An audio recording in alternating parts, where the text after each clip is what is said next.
In this video, I'm going to show you how you can easily install fitness app on an iPhone.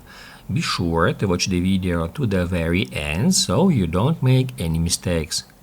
Let's get started, guys, and first off, we need to open up App Store. If you cannot find App Store icon on your home screens, then just swipe down at any of your home screens to bring up search, and then search for App Store in that simple way. That's how we can easily find it, and now I'm gonna open it up. Then we need to tap right here to go to search, and here we can use search to search for fitness, just like that. That's how we can easily find the app, and first off we need to tap right here.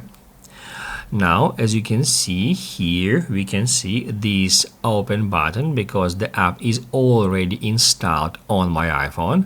But if you don't have it installed, it will say get here, or instead of the button there will be a cloud icon. Just click at get button or at cloud icon to install the app. And when the installation is complete, you will be able to open up the app by clicking right here at open button, and also it will put fitness app icon on your home screen. Basically, guys, that's it. So if this video was helpful for you, don't forget to hit the like button.